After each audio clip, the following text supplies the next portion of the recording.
And today we're going to talk about an app that helps business to meet consumers to help to fight the food waste. Hello everyone and welcome to another episode of Just Send It to Marketing, the podcast where we analyze a brand, the story, campaign. I'm Andre, a marketing strategy consultant. I have Prachi here with me today. She's a luxury consultant. And today we're going to talk about an app that helps business to meet consumers to help to fight the food waste. Today we're going to talk about TooGoodToGo. So Prachi, have you heard about TooGoodToGo? How did you come across TooGoodToGo? So it's a nice question actually. It's a very short story. When I came to Brighton for the first time to study, I visited a store to just buy milk, and I met an Indian lady there who started asking me about do I cook at home every day, because we were part-time. I was doing a part-time at the same time studying, so I was juggling through that of what to figure out, when to cook and stuff like that. But she told me that her husband works in a restaurant and every night there's a lot of food left over. Is it okay if I just hand you some food so there'll be less of a wastage, and at the same time you don't have to take trouble of cooking every night? And I felt so good that for that time I just took the help and I just said yes, as it was an Indian restaurant, so I was familiar with the taste, and I just said yes. And every night she used to give me food, and that saved my time of cooking. At the same time, it helped me fill my stomach. But that day, when we thought about researching about TooGoodToGo, I related that incident to this company. Yeah, of course. Because there's so much of food waste that goes every night through, for restaurants and groceries. It's huge. I think you told me the numbers once. They were huge. Yeah, it is. Yeah, no, exactly. And food waste is a worldwide problem, but in the UK alone, it's an estimated of 9.5 tons of food waste every year. And that has a market value of around £36 billion. So it's a huge market. If you think about the feeding problem in the world, it's one thing. Yeah. And then there's the financial side of it, which the companies are missing out. Restaurants are wasting and consumers are wasting. Exactly. Wow. But I think I visited the TooGoodToGo website. So they have when they speak about sustainability, I think their vision and mission is only to connect the consumers to the restaurants and stores to reduce that wastage. Yes, that's right. Yeah. So I think they have branded themselves that good. When you see the green color, literally strong dark green color on their package, you do feel that okay, it's clear that they're talking about sustainability. Yeah, and you feel that you're helping. Of course, there's that. You buy food at a reduced price. Yeah. But there's also that feel of helping. I'm helping the environment. I'm helping to save food that's going to go to waste. Yeah. So that's my view.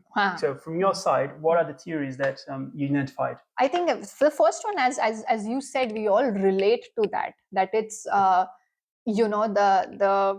environmental psychology theory. So for example, if you see the social media, they're trying to educate people a lot. For example, the other day they were just talking about how carrots are beneficial, and you never know there's this feature called surprise free bag. So what they do is they can give the carrots in there, and if you get those carrots, you immediately relate to their social media post that I am helping the environment because they educated me about it, and now I can relate it to that. Right. Yeah. So that's an environmental psychology again, that you don't think what you feel like. You're thinking from the perspective of TooGoodToGo about what they are saying. So I think that's one of the most important theories. Second is the one regret theory, that if I know that there's this food surplus food and it's going waste. I have it, at the same time I feel like eating something different. There's this juggle in your mind that whether should I have this or this. But if I order the surprise bag item from TooGoodToGo, I won't regret it. Sure. Sometimes at the back of your mind, that as we call loss aversion, that's the same theory of regret theory. And the second is emotional replacement behavior, where you're somewhere emotional about happy tears kind of thing, that oh my god, I helped the environment. Yes. Did I just help the environment with this? You question that. So you emotionally replace it, like with the practical attitude or with the rational attitude that, may it be finance, may it be anything, but you replace that with an emotion. So that is the emotional replacement theory. I think it has to do with those surprise bags and everything. But do you think that sometimes we don't have access to what will come at our home?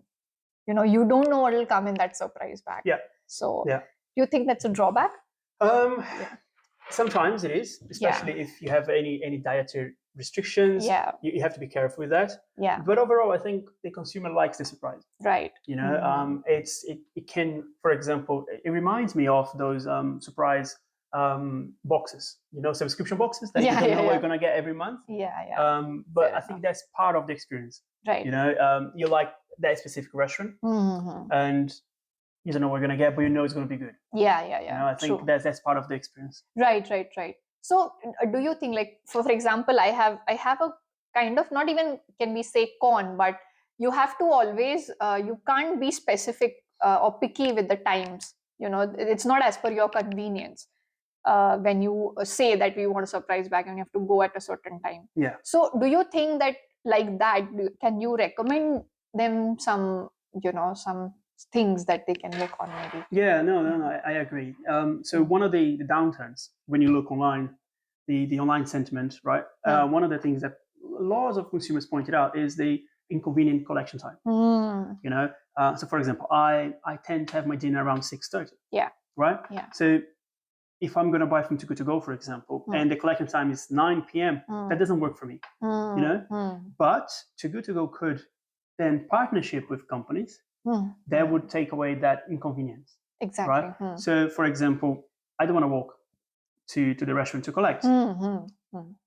I, as a consumer, I'm already saving money by buying a food with discounted price. Right. So if TooGoodToGo, for example, partnership with Deliveroo. Yeah. Right. Yeah. So I buy from TooGoodToGo, but Deliveroo delivers for me. So it's a simple partnership. Right. I can incorporate the delivery fee as a consumer in my head, in my budget, because I'm already saving on the food price. Right. So I'm not going to feel that delivery fee. Yeah. So definitely partnership again with companies in that perspective. They could have some, for example, a waiting list. We see those things happening in different industries. Again, I give another example: gym membership. Right. So you have your gym membership, you book a class. Oh no, the class is full. You join the waiting list. If someone cancels, you automatically get your spot. So again, TooGoodToGo could give that step forward to innovating that. And let's say this XYZ restaurant has only 5 bags, they all sold out, but there's a waiting list. So if someone cancels within, of course, a manageable time frame, I get that. Right. So again, the food is not going to waste. That's a good idea. Whoever had to cancel is not penalized to pay for something he can't collect anymore. Right. And you just keep the experience flowing. So definitely those service or recommendation. And again, as we talked earlier, food waste is a huge problem. So I would do a bit more engagement with the community to do some webinars around food waste. How can you manage your food waste at your own home? Yeah. It doesn't have to be only on a business side. How can you help? Are you conscious buying? You're doing your shopping consciously, where you're not overbuying, so food goes to waste. Making people conscious about how much you can shop. Yeah. In the same hand, it doesn't help if I buy from supermarket, but then I decide to use TooGoodToGo, and the food that is in my fridge goes to waste. Right. So, and in that perspective of keeping the communication open and educate people. Right. Do you think that it'll also motivate if they help you with the keeping track of it? Yes. Which they do. They do, very subtly. Subtly, yes.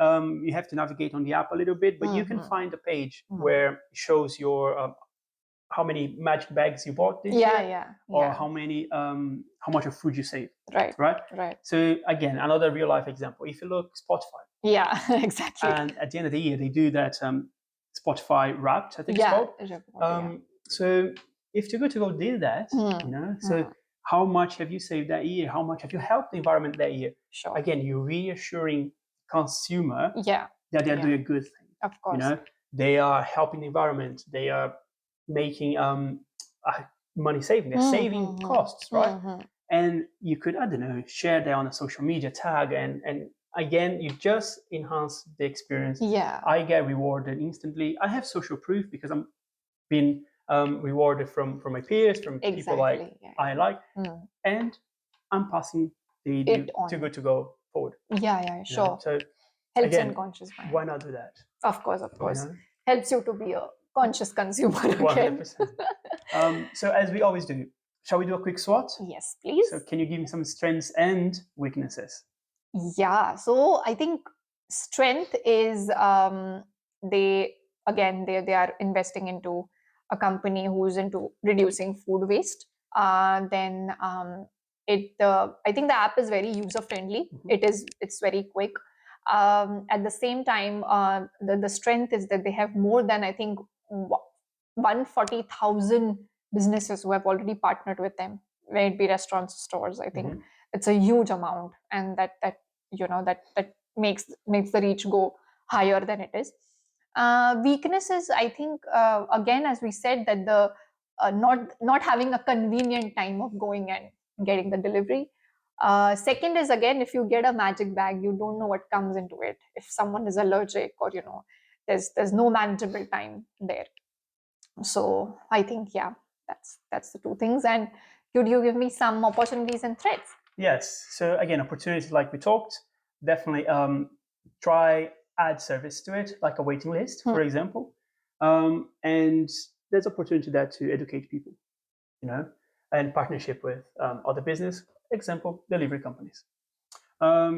Threats, again, we don't know regulations, they might change. There might be new regulations in place on how restaurants can do with surplus food. And the economy downturn. Now, more and more people are conscious about how much they're spending. So it is a threat, especially moving forward into this following year. Right. So we have come to the end of this episode. Please do like, share, and subscribe for more. Feel free to send us your questions. If you have any brand, an advert, or a story that you want us to talk about, we'll be happy to do that. Until, see you next time.